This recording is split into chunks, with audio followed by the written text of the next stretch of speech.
Marlène et Jean-Claude te présentent pour 2026 la série qui s'intitule « Voici, il vient ». Merci pour ta fidélité et que l'Éternel continue de t'éclairer tandis que tu découvres la vérité. Que l'Éternel continue de te bénir. Aujourd'hui, nous voyons le dénouement. Rappelle-toi, nous avons vu récemment les semailles et moissons. Le dénouement. La référence est le psaume 127. Avant de l'aborder, prions. Notre Seigneur et notre Dieu, nous voici en ta présence. Pour une fois de plus, nous laisser conduire par le Saint-Esprit. Merci de nous éclairer et que nous puissions toujours trouver dans la parole les réponses aux situations. Saint-Esprit, merci de nous éclairer. Nous t'avons prié au nom de Jésus pour ta gloire éternelle. Amen. Psaume 127, Cantique des degrés de Salomon. J'ai eu l'occasion d'assister à des mariages et souvent l'on cite le premier verset de ce psaume 127. Cantique des degrés de Salomon. Si l'Éternel ne bâtit la maison, ceux qui la bâtissent travaillent en vain. Si l'Éternel ne garde la ville, celui qui la garde veille en vain. Qu'est-ce que cela veut dire? Quel que soit ce que tu fais, tu dois avoir la certitude que l'Éternel est à la base. Tu dois avoir la certitude qu'il est l'architecte. Et quand Dieu est l'architecte, rien ni personne ne peut détruire l'œuvre qui a été créée par Dieu. Je vais donc te présenter dans cette étude deux exemples. Le premier, Dieu a créé Adam. Il lui a donné la responsabilité pour nommer tous les animaux. Et quand il a achevé sa besogne, il chercha parmi les animaux une compagne spécialement pour lui. Il n'en a pas trouvé. En fait, je ne dirais pas qu'il n'en a pas trouvé. Il y avait des juments, il y avait la vache, il y avait le mouton, cabri, etc. Mais il ne s'est pas senti intéressé par les animaux.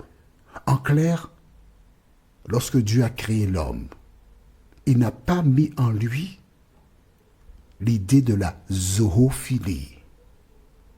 Adam pourrait dire, bon, comme Dieu n'a pas créé pour moi, je vais emprunter la vache ou la jument pour vivre l'amour avec des animaux. Non. Il est resté là, gentiment. C'est alors que l'Éternel a fait une opération chirurgicale.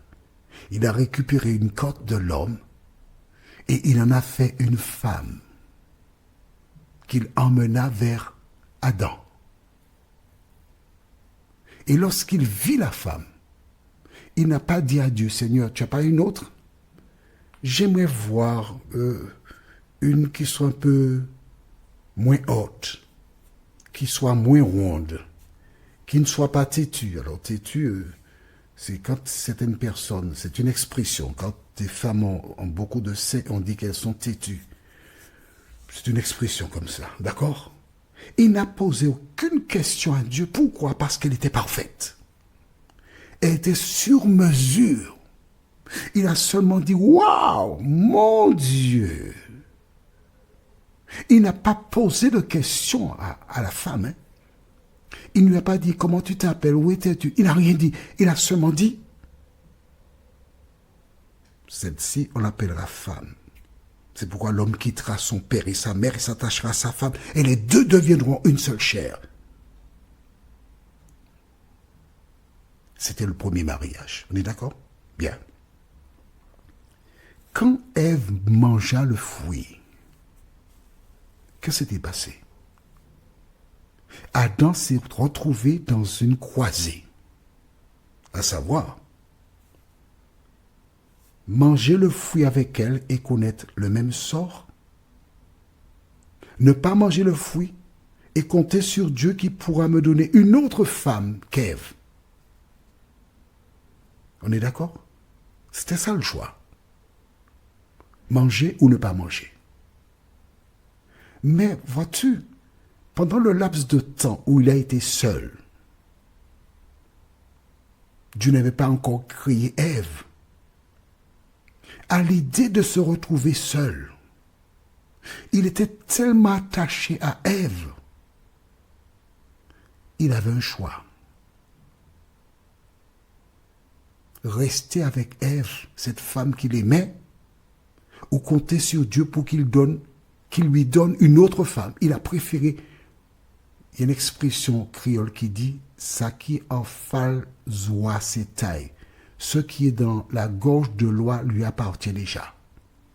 Il a dit non, celle-là je ne veux pas la perdre parce que je l'aime, je veux rester avec elle. Il préféra rejeter Dieu pour ne pas être séparé d'Ève. Lorsque Dieu donne une femme à un homme et qu'il est heureux, rien ne peut détruire ce foyer-là. On retourne dans Psaume 127. Si l'Éternel ne bâtit la maison, ceux qui la bâtissent travaillent en vain. En clair, dans le temps, ça va disparaître. Parce que la fondation n'était pas bonne. Il y a une personne qui n'était pas honnête. Ou encore, tout simplement, parce que les deux personnes ne sont pas en phase. Elles ne voient pas dans la même chose. Elles ne vont pas dans la même direction. Elles sont différentes, trop différentes pour s'entendre et se comprendre. Malheureusement, c'est cela. Alors, la deuxième chose, parce que je t'ai dit deux choses. Rappelle-toi, au ciel, Dieu avait instauré ses règles et avait donné la liberté aux uns et aux autres. Les gens sont libres, comme aujourd'hui. Mais il se trouve que Lucifer avait un projet. Il voulait supplanter Dieu. Et que s'est-il passé? Il y a eu guerre au ciel. Et ils se sont séparés. Dieu a chassé Lucifer. Il a rejeté parce qu'il voulait prendre sa place. Aujourd'hui, il existe beaucoup de couples où les personnes ne connaissent pas leur place, où des gens veulent dominer l'autre. Et souvent, il se trouve que ceux qui veulent dominer sont incapables de compter 2 plus 2 égale 4 et veulent plus détruire que construire. Alors, à toutes celles et ceux qui sont passés par des moments difficiles, celles et ceux qui encore sont en train de se culpabiliser, je voudrais te dire, qui que tu sois, quel que soit le problème que tu as rencontré, que ce soit dans un couple, que ce soit au niveau de ton travail, tu as été licencié, tu as perdu ton emploi, on t'a fait des injustices, quelle que soit la chose, lorsqu'une porte se ferme pour toi, l'Éternel ouvre une meilleure dans le temps, dans l'avenir pour toi. Tu as entendu? Lorsqu'une porte se ferme, Dieu ouvre une autre pour toi. Lisons donc la suite de ce psaume 127. En vain vous levez-vous matin, vous couchez-vous tard, et mangez-vous le pain de douleur. Il en donne autant à ses bien-aimés pendant leur sommeil. Toi, tu as des personnes qui s'esquintent, faire des économies pour faire ceci, pour faire cela. Puis dans le temps, toutes les souffrances, tout ce qu'elles ont fait, elles perdent ça, comme si c'était... Elles perdent cela, tout coup. D'accord? Verset 3. Voici des fils sont un héritage de l'Éternel. Le fruit des entrailles est une récompense, comme les flèches dans la main d'un guerrier. Ainsi sont les fils de la jeunesse. Heureux l'homme qui en a rempli son carquois. Ils ne seront pas confus quand ils parleront avec des ennemis à la porte. Non, puisque l'homme en question, il sait qu'il a des enfants, des garçons qui vont le défendre. Il ne sera pas confus. Mais aujourd'hui, permets-moi de te dire que la Bible déclare aussi « Heureuses les mamelles qui n'ont pas allaité ». Dans ces derniers jours qui annoncent le retour de Jésus, il y a un certain nombre d'enfants qui développent des maladies incompréhensibles. Il y a certaines politiques qui sont mises en place parce qu'il semble qu'il y a 7 milliards de personnes en plus sur la Terre et qu'il faut réduire la population mondiale. À celles et ceux qui ont des enfants, que l'Éternel t'aide à élever ton enfant. Mais si toi, tu n'as pas encore d'enfant, prends le temps pour réfléchir, pour analyser, pour prier, pour demander à Dieu si c'est sa volonté que tu aies des enfants. Parce que la Bible déclare qu'il y aura des temps difficiles. Et quand ces jours-là seront présents, ce sera une situation terrible. Que faire? Chercher auprès de l'Éternel les réponses à tes questions.